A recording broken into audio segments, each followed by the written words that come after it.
Ahora sí, buenas, ¿cómo están? Este va a ser el tercer video, hoy vamos a hablar de Jean-Paul Sartre, un filósofo francés, ¿sí? Que nace a principios del siglo XX. Este libro, La imaginación, ¿sí? Que vamos a hablar hoy un poquito, es publicado a partir de 1936, ¿sí? Comienzos de la Segunda Guerra Mundial, años complicados para la humanidad. Y acá Sartre va a hablar de la imaginación en tanto imagen, ¿sí? En tanto problema, conflicto entre imagen y pensamiento, ¿sí? Va a arrancar con un prólogo hermoso que va a dar un poco como si fuese la tesis del libro para dónde va, porque después es un poco un comentario sobre el pensamiento de Descartes, Leibniz, Hume, cómo era la concepción clásica de los sistemas metafísicos entre imagen y pensamiento, ¿sí? Después va a hablar un poco de cómo la psicología quería convertir la imagen en un método positivo a través de asociación de imágenes, a través de mecánicas, ¿sí? De determinismos. Después va a hablar un poco también de la contradicción de las concepciones clásicas de la imagen, y por último va a ser un capítulo hermoso, va a hablar de Husserl, que es como un poco la inspiración que él tiene también de Heidegger y Husserl, del trabajo fenomenológico, ¿no? Que hoy vamos a hablar un poco de la fenomenología, de qué es, ¿sí? Qué es la conciencia, qué es la imagen. Así que espero que sea ininteligible este video, no lo quiero hacer muy extenso, me gustaría dar un par de puntos en los cuales yo siento que puede darles un impulso y poder dilucidar este conflicto entre imagen y pensamiento. Así que bueno, me gustaría arrancar con el prólogo con el prólogo que él, si ustedes se fijan,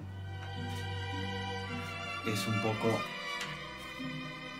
como una introducción, ¿sí? Una introducción y dice: miro esta hoja en blanco que está sobre mi mesa, ¿sí?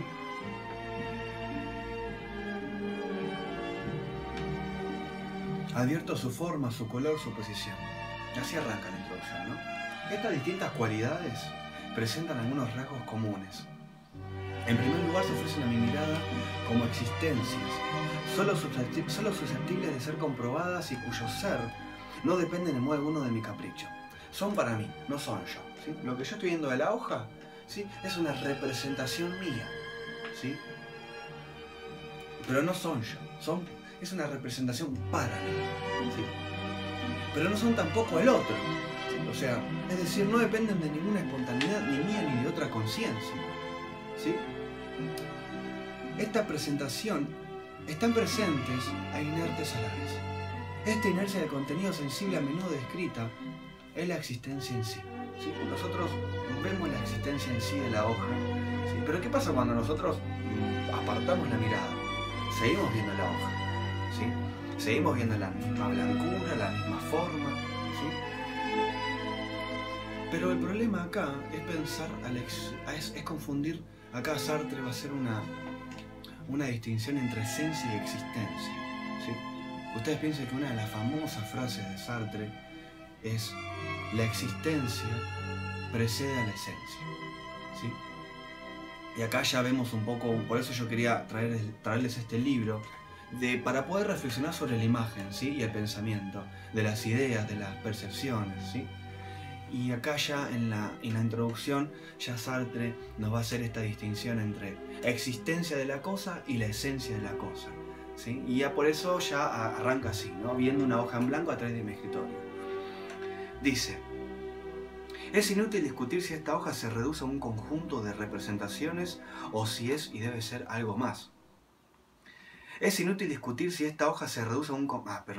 Lo cierto es que mi espontaneidad no puede producir sin duda la blancura que descubro. Esta forma inerte que está más acá de toda espontaneidad consciente que es preciso observar, captar poco a poco, es lo que se llama una cosa, ¿sí? Es lo que se llamaba una cosa. En ningún caso mi conciencia podría ser una cosa.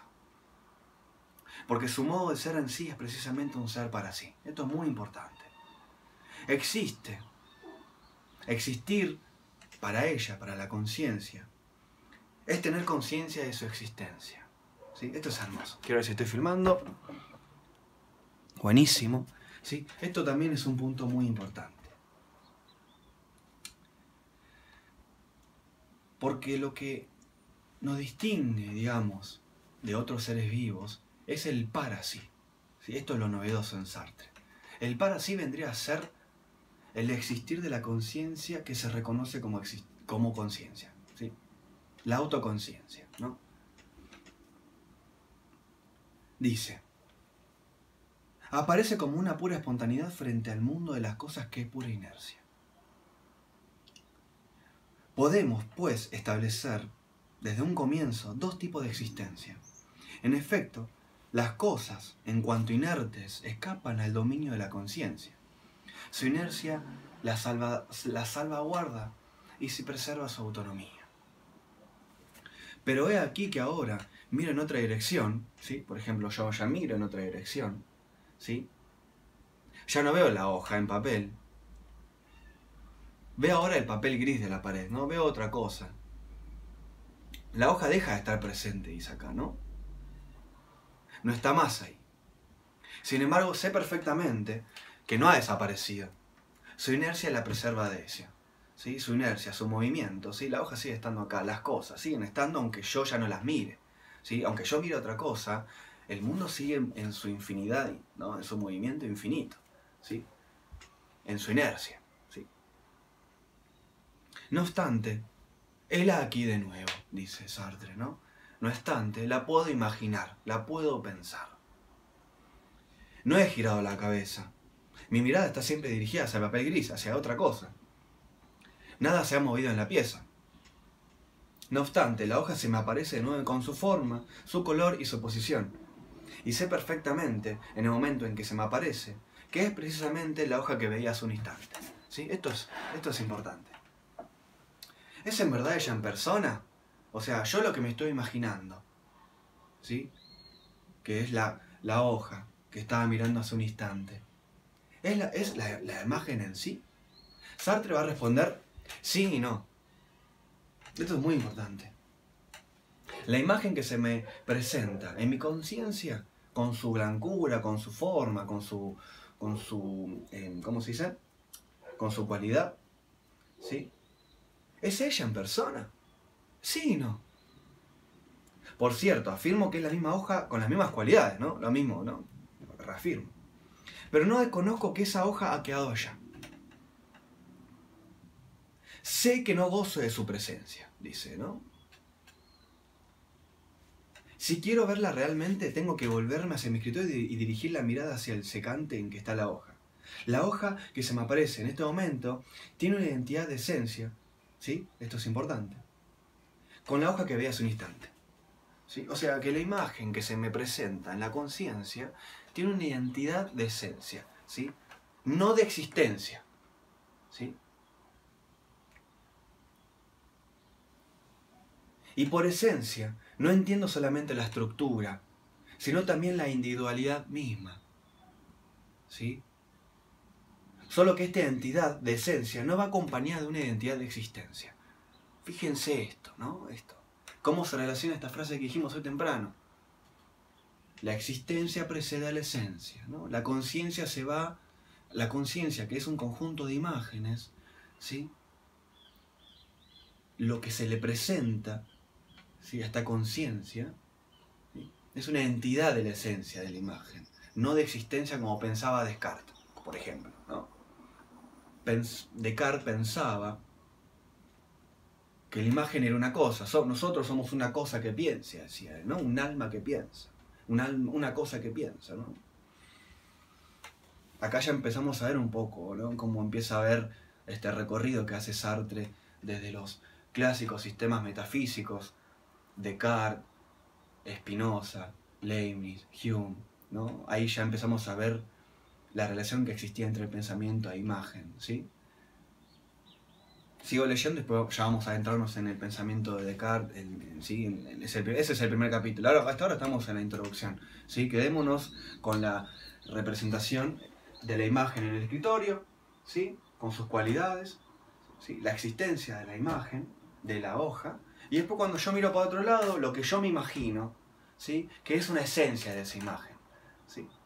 Aunque yo sepa que la imagen, aunque yo sepa que la hoja esté ahí, ¿sí? No es la misma en la que yo me presento en mi conciencia, ¿sí? Él dice sí y no, pero no es la misma, no es la esencia, ¿sí? Si yo quiero ver su existencia, tengo que volver la mirada hacia la hoja. Es muy importante esta distinción, ¿sí? Dice, es sí la misma hoja, la hoja que está actualmente sobre mi escritorio, pero existe de otro modo, ¿vieron? Es la misma, pero existe de otro modo en mi conciencia. Yo no la veo, no se impone como un límite a mi espontaneidad. No es tampoco algo inerte dado, existente en sí. En una palabra, no existe de hecho. No existe lo que yo me presento, sino existe en imagen, dice él.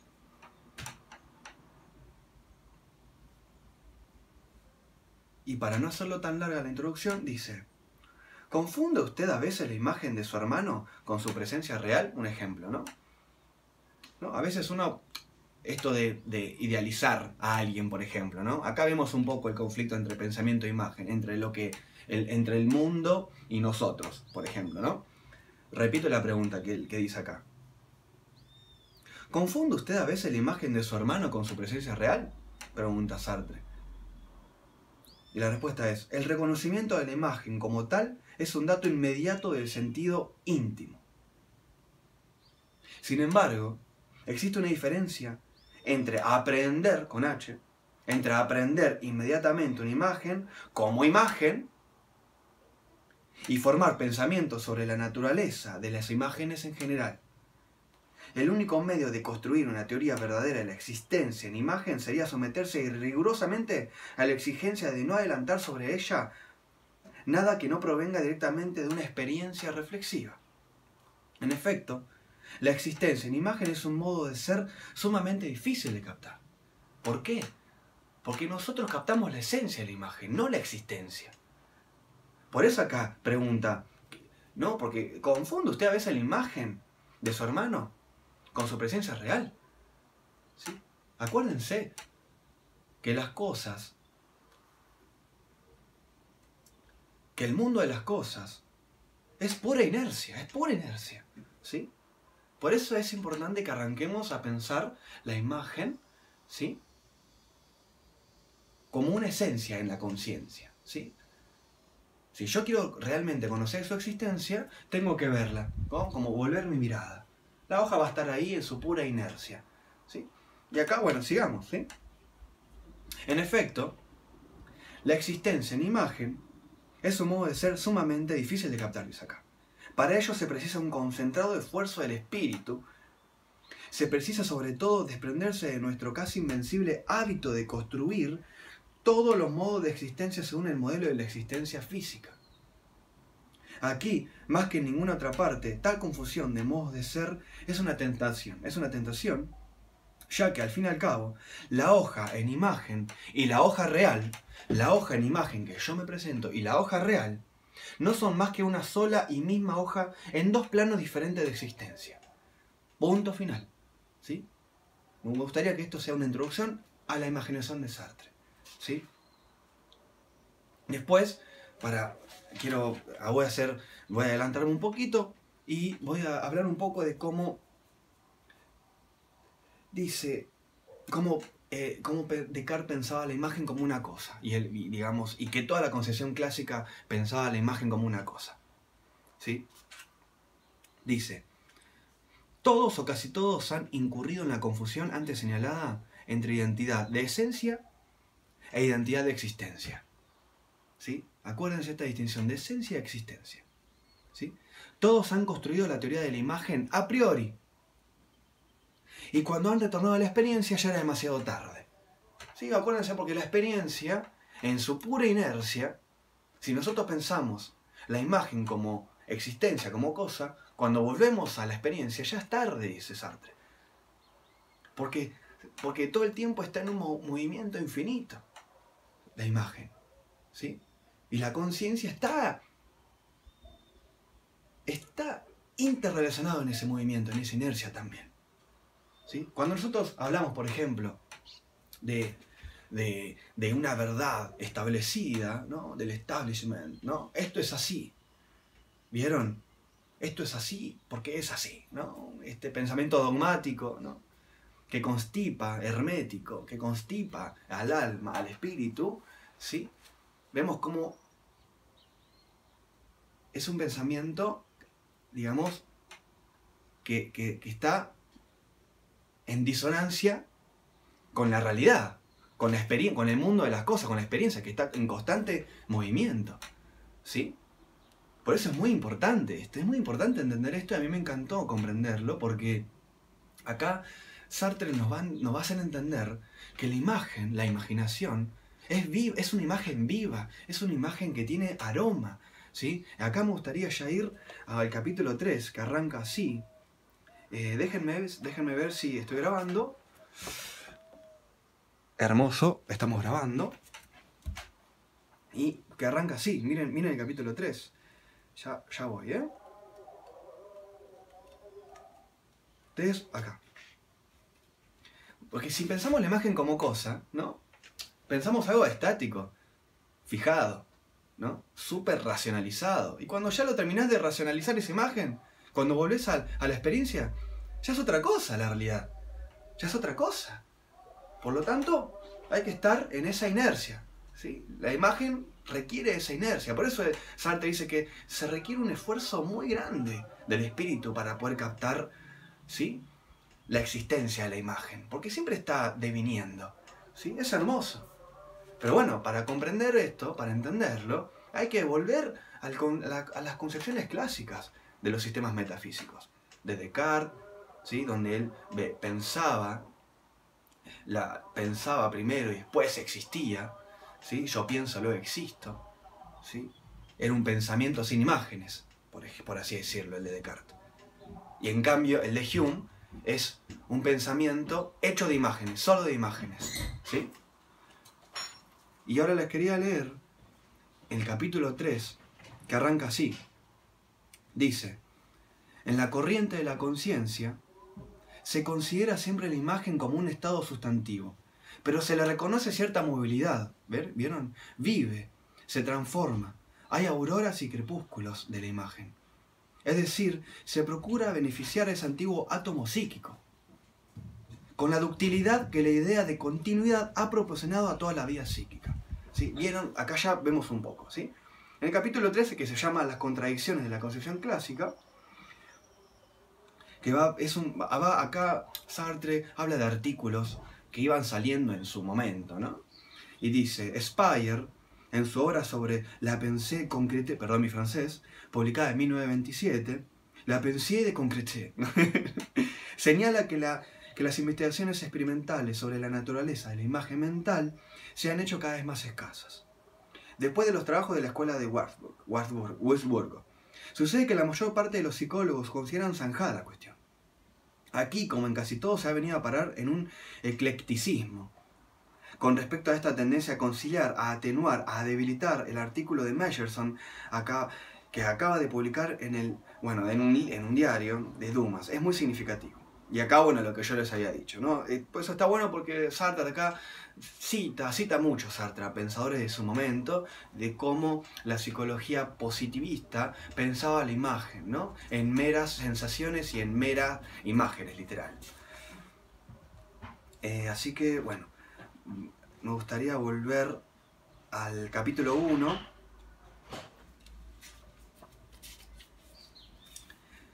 Volviendo a Descartes, que él dice, pensemos en Descartes, ¿no? La imagen es una cosa corporal. Es el resultado de la acción de los cuerpos externos sobre nuestro propio cuerpo por intermedio de los sentidos y de los nervios, ¿sí? Como materia y conciencia se excluyen entre sí, en Descartes, materia y conciencia se excluyen entre sí, la imagen, en cuanto dibujada materialmente en alguna parte del cerebro, no podría estar animada de conciencia, no podría tener vida, ¿sí? Era una imagen estática. porque se excluye, ¿sí? Espíritu, ¿sí? Espíritu, cuerpo, alma y cuerpo, ¿sí? Acuérdense esta dualidad famosa, esta concepción famosa de Descartes. La imagen es un objeto del mismo modo que los objetos externos, ¿sí? Es exactamente el límite de la exterioridad, dice acá Sartre. Y acá, bueno, esto es hermoso, dice, la imaginación o conocimiento de la imagen proviene del entendimiento. Esto es clave, remarquemos esto. La imaginación o el conocimiento de la imagen proviene del entendimiento, ¿sí? El entendimiento, aplicado a la impresión material producida en el cerebro, nos da una conciencia de la imagen. Esto es hermoso. Esta posee la extraña propiedad de poder motivar las acciones del alma, ¿no? Los movimientos del cerebro provocados por los objetos externos, aunque no guarden semejanza en ellos, despiertan ideas en el alma, ¿no? Fíjense cómo se va uniendo todo, ¿no? A través del entendimiento conocemos la imagen, ¿sí? Generando así una extraña propiedad de poder motivar las acciones del alma, generar ideas, ¿no? El mundo de las ideas. ¿Sí? Me gusta cómo estamos yendo en este video, me gusta. Síganme, porfi. Los movimientos son como signos que provocan en el alma ciertos sentimientos. Esto es importante, es muy importante la palabra signo, ¿sí? Pero bueno, acá dice Sartre que Descartes no profundiza esta idea del signo, al que parece atribuirle el sentido del lazo arbitrario, ¿no? Un poco esto de decidir, que la conciencia decide si esto es así o no es así, arbitrario, no un árbitro, alguien que decide, ¿no? Pero el signo va más allá de eso, de lo arbitrario. Y sobre todo nos explica cómo hay conciencia de este signo, claro, cómo nos representamos simbólicamente la imagen que nuestra conciencia y el entendimiento conoce, ¿no?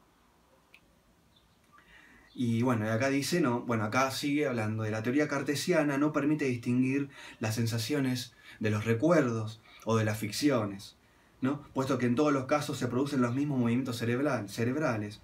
Ya los espíritus animales sean puestos en movimiento por una excitación que provenga del mundo interior, del cuerpo aún del alma, ¿no? Descartes se limita entonces a describir lo que ocurre en el cuerpo cuando el alma piensa, a mostrar qué lazos corporales de contigüidad existen entre estas realidades corporales que son las imágenes y el mecanismo de su producción, ¿sí? Después podemos hablar de Spinoza, ya cerrando un poco a Descartes, ya un poco ya van viendo para dónde iba el pensamiento de Descartes, y Spinoza va a decir que el problema de la imagen verdadera no se resuelve a nivel de la imagen, sino solamente mediante el entendimiento. Esto es racionalismo, ¿no? La teoría de la imagen está separada de la teoría de conocimiento y se vincula con la descripción del cuerpo. La imagen es una ficción del cuerpo humano, dice Spinoza.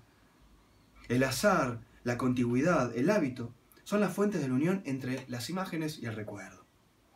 La resurrección material de una afección del cuerpo provocada por causas mecánicas, ¿no? Acá ya empezamos a adentrarnos en el mecanicismo, en el asociacionismo de las imágenes, ¿no? Que esto lo va a criticar igual Sartre, ¿sí? Bien, sigamos. Remarquemos otra vez. La imaginación o conocimiento por imágenes es profundamente diferente del entendimiento. Puede forjar ideas falsas, ¿vieron? Y no presenta la verdad, sino en forma tronca, en forma ahí, media trucha. Sin embargo, aun cuando la imagen se contraponga a la idea clara, conserva algo en común con ella. Es también una idea. Es una idea confusa, ¿sí? La imagen presente en Spinoza, bueno, sigamos ahora a Spinoza. Terminamos con Descartes, vamos a Spinoza, después seguimos con Hume, ¿sí? Y después ya pasamos a otros temas. No lo quiero hacer muy largo, aunque se me va a hacer un poquito largo, ¿no? Pero bueno, a mí me encanta esto, así que nada, síganme, ¿sí? Síganme, paren el video, vuelvan atrás, tomen agua, ¿no?